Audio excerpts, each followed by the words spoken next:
Hello बच्चों, आज हम जानेंगे कुछ ऐसे शब्द जो कि हिंदी में तो बहुत ही सिंपल मीनिंग है, बट उन्हें जब लीगल टर्म में यूज़ करते हैं तो किसी और तरह से यूज़ करते हैं, जिसे हम लॉयर्स लैंग्वेज भी कहते हैं। तो आइए जानते हैं ऐसे कौन कौन से वर्ड हैं जो आपको अक्सर पिटीशन में सीखने को भी मिलेंगे, देखने को भी मिलेंगे, और आज आप उन्हें यहाँ पे समझेंगे। जिसमें पहला वर्ड है हेयर इन आफ्टर, यानी कि आज के बाद से। फॉर एग्जाम्पल, आज के बाद इस कंपनी को SAS कंपनी कहा जाएगा। Like hereinafter the company shall be referred to as SAS company. The second word is notwithstanding, जो भी हो फर्क नहीं पड़ता।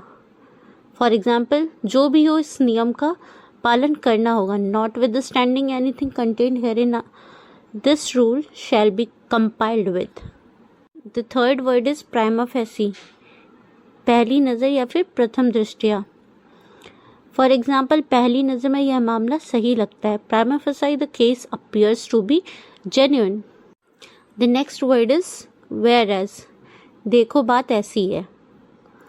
फॉर एग्जाम्पल, देखो बात ऐसी है कि दोनों पक्ष समझौता करना चाहते हैं। Whereas both parties are willing to settle the dispute. The next word is inter alia, बाकी चीज़ों के साथ साथ। फॉर एग्जाम्पल, द डिस्प्यूट, बाकी बातों के साथ साथ संपत्ति का भी विवाद है।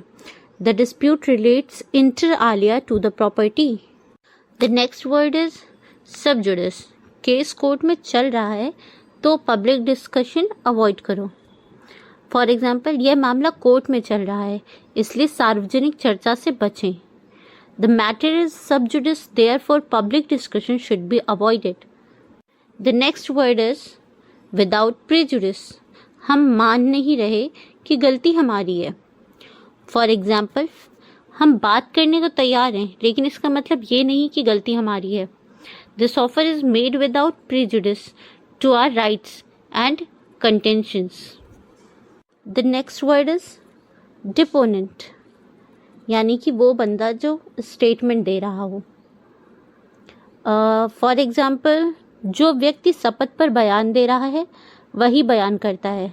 The deponent states that the contents of this affidavit are true to his knowledge. The next word is heretofore, इससे पहले। फॉर एग्जाम्पल, इससे पहले ऐसा कोई समझौता नहीं हुआ था।